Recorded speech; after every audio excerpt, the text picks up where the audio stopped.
Good evening my friends. छोटा सा topic है current asset and current liabilities का। इसको 5 से 7 मिनट में इसको ख़त्म करते हैं। बहुत इंपॉर्टेंट टॉपिक है। कई बार लोगों को कन्फ्यूजन हो जाता है कि कौन कौन सा टर्म जो है वो करेंट एसेट में आता है और कौन सा टर्म जो है वो करेंट लायबिलिटीज़ में आता है। इसी कन्फ्यूजन को दूर करेंगे हम लोग। अगले 5 से 7 मिनट में इसको ख़त्म करेंगे। आप लोग से रिक्वेस्ट है कि चैनल को सब्सक्राइब कीजिए और वीडियो पसंद आए तो वीडियो को लाइक भी कीजिए। तो आइए स्टार्ट करते हैं। एक और इम्पोर्टेंट जानकारी है जो आपको देना है।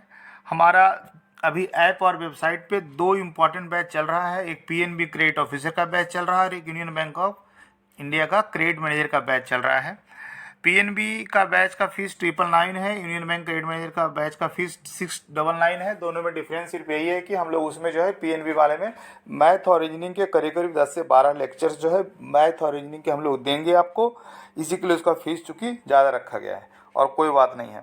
लेकिन मुझे यकीन है कि फ़ीस काफ़ी रीजनेबल है और आपको इससे बहुत ज़्यादा फ़र्क नहीं पड़ेगा, क्योंकि प्रोफेशनल बैंकिंग का कंप्लीट सिलेबस, चाहे वो जनरल बैंकिंग का हो चाहे वो क्रेडिट का हो, सारा टॉपिक का पीडीएफ, सारा टॉपिक का एमसीक्यू, सारा टॉपिक का टेस्ट, सब कुछ आपको प्रोवाइड करेंगे। और सभी जहाँ जहाँ जो जो इम्पोर्टेंट टॉपिक मुझे लगेगा उसका मैं वीडियो भी आपके लिए बनाता रहूँगा। ठीक है, तो आइए छोटा सा टॉपिक है, स्टार्ट करते हैं और इसको 5 मिनट में ख़त्म करते हैं हम लोग। सबसे पहले देखते हैं करेंट लायबिलिटीज और करेंट एसेट होता क्या है। तो करेंट लायबिलिटीज किसी भी फॉर्म के लिए वो होता है जिसमें कि उसको 12 महीने के अंदर, 12 मंथ के अंदर या 1 साल के अंदर किसी भी फर्म को किसी को देना पड़ता है। उसके ऊपर लायबिलिटी होता है जो हर हाल में 12 महीने के अंदर चुकाना है। ठीक है, उसको करेंट लायबिलिटीज कहा जाता है। और करेंट एसेट क्या होता है? जो 12 महीने में आपको मिलने वाला है, जो फर्म को, किसी कंपनी को 12 महीना में किसी और के द्वारा मिलने वाला है, आने वाला है, उसको करेंट एसेट कहा जाता है। और जो देना है उसको करेंट लायबिलिटीज कहा जाता है। ठीक है, इसी को समझना है। पहले हम लोग करेंट लायबिलिटीज समझते हैं, फिर हम लोग करेंट एसेट समझेंगे। ठीक है, तो करेंट लायबिलिटीज में सबसे पहले होता है शॉर्ट टर्म बोरोइंग। ऐसा कोई भी बोरोइंग जो आपने मेरा कहने का मतलब है कि मैं आपको एक कंपनी, एक फर्म मान रहा हूँ, उस हिसाब से कर रहा हूँ। ठीक है, आपको जो है शॉर्ट टर्म बोरोइंग किसी भी बैंक से आपने लिया है या किसी अदर पर्सन से लिया है, अदर किसी भी फाइनेंशियल इंस्टीट्यूशन से लिया है, वो शॉर्ट टर्म बोरोइंग है जिसको कि 1 साल के अंदर चुकाना है, तो वो किस में आ जाएगा? करेंट लायबिलिटी में आ जाएगा। अनसिक्योर्ड लोन है, ऐसा कोई भी लोन जिसके अगेंस्ट कोई सिक्योरिटी नहीं है, वो पूरा का पूरा अनसिक्योर्ड लोन जो है वो करेंट लायबिलिटीज का पार्ट होता है। तीसरा इंपॉर्टेंट चीज़ है public deposits maturing with in 1 year. Public deposit कौन रखता है? बैंक रखता है या फाइनेंशियल इंस्टीट्यूशन रखता है। अगर आपने रखा हुआ है और उसका भले कितने साल से वो डिपॉजिट रखा हुआ है, लेकिन अगर मैच्योर वो इस साल में हो रहा है, मैच्योर वो 12 महीना के अंदर हो रहा है, तो निश्चित रूप से वो जो है आपका करेंट लायबिलिटीज का पार्ट होता है। एक और पॉइंट है सन्ड्री क्रेडिटर्स।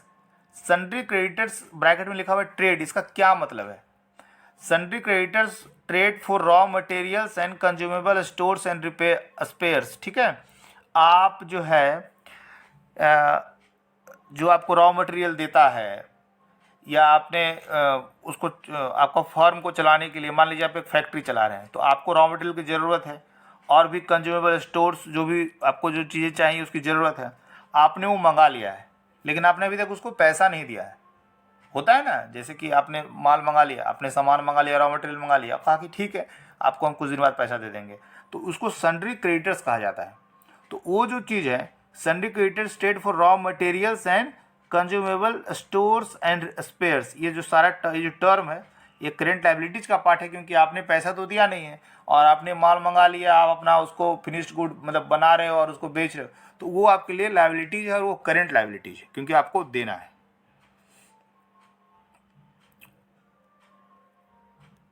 आगे देखते हैं करेंट लायबिलिटीज में और क्या क्या है।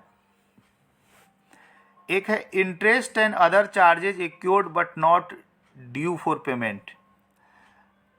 मतलब कि अगर आप मान लीजिए एक फाइनेंशियल इंस्टीट्यूशन है, तो इंटरेस्ट एक्योर्ड हो गया है, किसी पर्सन का आपके यहाँ एफडी मैच्योर हो रहा है, इंटरेस्ट एक्योर्ड है, लेकिन अभी उसका ड्यू नहीं हुआ है, ड्यू होगा अभी आगे, तब भी जो इंटरेस्ट का पोर्शन है ना वो करेंट लायबिलिटीज का पार्ट है। अगर इसका उल्टा केस में देखें, आपने कहीं से लोन ले रखा है आपको ऐसा लोन है जिसमें आपको मॉरिटोरियम है, तो आपको अभी इंस्टॉलमेंट नहीं देना है 1 साल तक, लेकिन जो इंटरेस्ट का पार्ट है, जो इंटरेस्ट एक्यूर्ड हो रहा है आपके प्रिंसिपल पे, वो जो है करंट लायबिलिटीज का पार्ट है। ठीक है। इसके बाद एडवांस पेमेंट फ्रॉम कस्टमर्स। आपका एक फैक्ट्री है और आपका माल रेडी हो रहा है, अभी आपका जो गुड्स है जो आप बनाते हो अभी रेडी हो रहा है, और आपने कस्टमर से पेमेंट ले लिया जो आपका खरीदने वाला है सामान, कि ठीक है अभी पेमेंट आप कर दीजिए, अभी मुझे दिक्कत है, आपको मैं सामान कुछ दिन बाद भेज दूंगा। तो उस केस में एडवांस पेमेंट आपने कस्टमर से लिया हुआ है, वो करंट लायबिलिटीज का पार्ट है। Instalment of term loan and long term deposits payable within a year. ठीक है। आपने टर्म लोन ले लिया 1 करोड़ का, तो वो तो लॉन्ग टर्म लायबिलिटीज में आता है, वो करंट लायबिलिटीज में नहीं आता है, लेकिन उसका जो इंस्टॉलमेंट होता है ना, उसका जो इंस्टॉलमेंट होता है 12 महीने का, वो करंट लायबिलिटीज में आता है। हमेशा ध्यान रखिएगा, लोग कैपिटल इन्वेस्टमेंट के लिए कंपनीज बड़े बड़े लोन लेती है, 1 करोड़, 2 करोड़, 10 करोड़, 20 करोड़, 50 करोड़, 100 करोड़, लेकिन जो इंस्टॉलमेंट होता है ना, वो करंट लायबिलिटीज का पार्ट होता है, और पूरा का पूरा लोन जो है वो लॉन्ग टर्म लायबिलिटीज का पार्ट होता है। ठीक है। ये सारा इंपॉर्टेंट पॉइंट है। इसके अलावा कुछ स्टैट्यूटरी लायबिलिटीज भी कंपनीज की होती है, जैसे कि प्रोविडेंट फंड ड्यूज। आपके अंदर स्टाफ काम करते हैं, उनका प्रोविडेंट फंड का पैसा है, वो आपने अभी तक नहीं दिया है, वो प्रोविडेंट फंड ड्यूज हो गया, वो देना ही देना है हर हाल में, इसलिए वो करंट लायबिलिटीज का पार्ट है। बहुत सारी कंपनीज प्रोविजन करती है टैक्सेशन के लिए, टैक्स देना होगा साल के अंत में, तो अभी से उसका प्रोविजन कर रहे हैं या प्रोविजन नहीं कर रहे हैं, दोनों ही केस में आपको प्रोविजन तो करना ही है या आपको देना ही है, तो ये जो है करंट लायबिलिटीज का पार्ट है। या एनी अदर पेमेंट ड्यू इन 12 मंथ्स।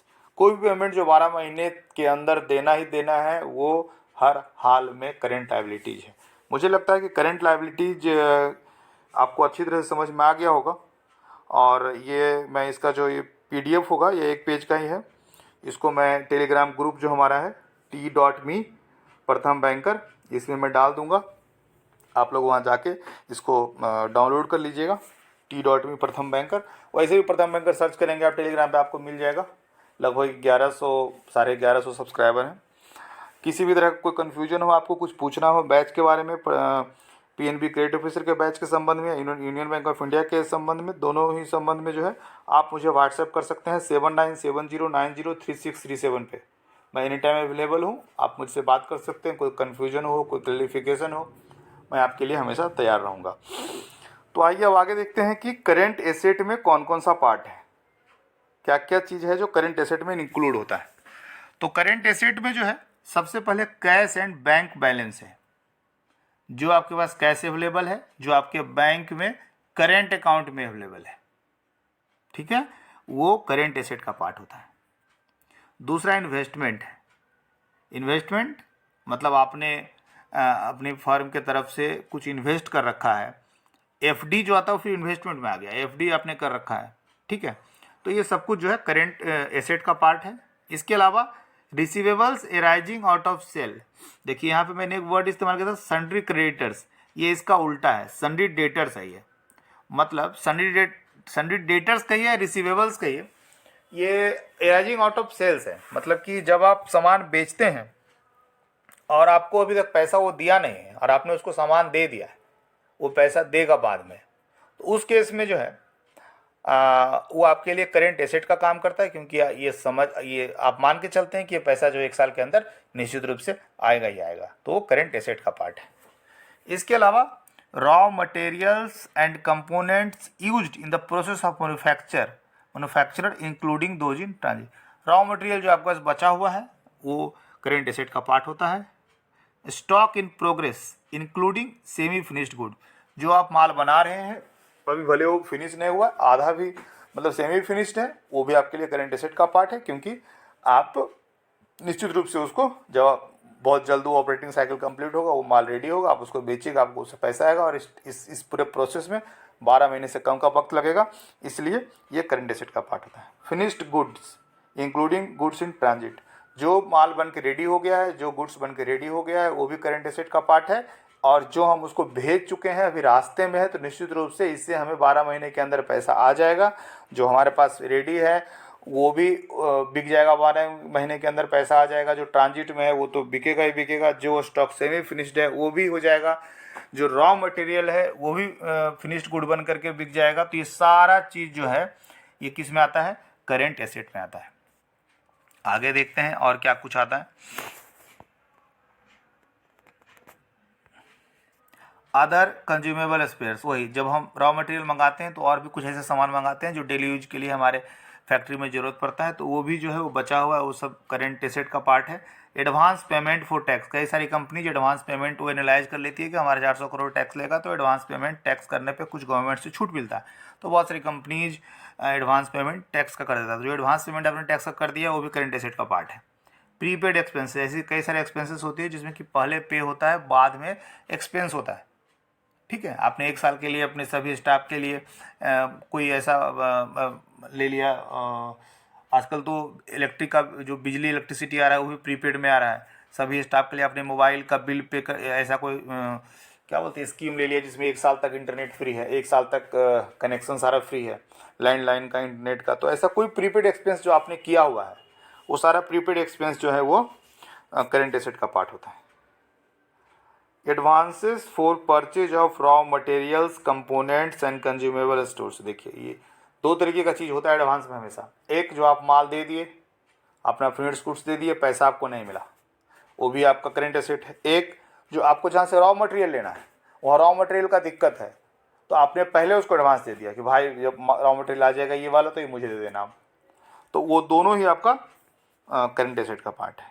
या इसके अलावा any other receivables with in 12 month.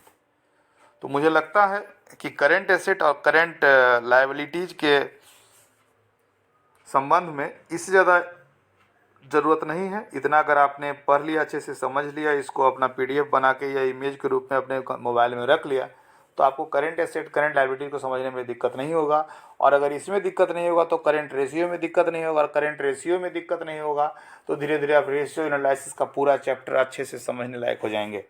तो मैं आपको छोटे छोटे वीडियो इसलिए बना रहा हूँ ताकि मैं रेशियो एनालिसिस का वीडियो बनाऊँ, वर्किंग कैपिटल का वीडियो बनाऊँ, तो आप अच्छे से उसको समझ लें। ठीक है, तो thank you so much for watching प्रथम बैंकर वीडियो।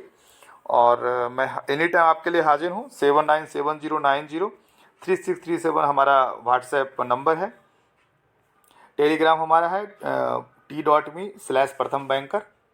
आप इस पे जाइए और इस चैनल को, यूट्यूब के इस चैनल को निश्चित रूप से आप सब्सक्राइब कीजिए, क्योंकि जैसे ही मुझे समय मिलता है, मैं खुद एक बैंकर हूँ, लगभग 10 साल से ज़्यादा से मैं बैंक में हूँ, तो मुझे जैसे ही समय मिलता है मैं आपके लिए ऐसे वीडियोज़ को बनाने का हमेशा काम करूँगा।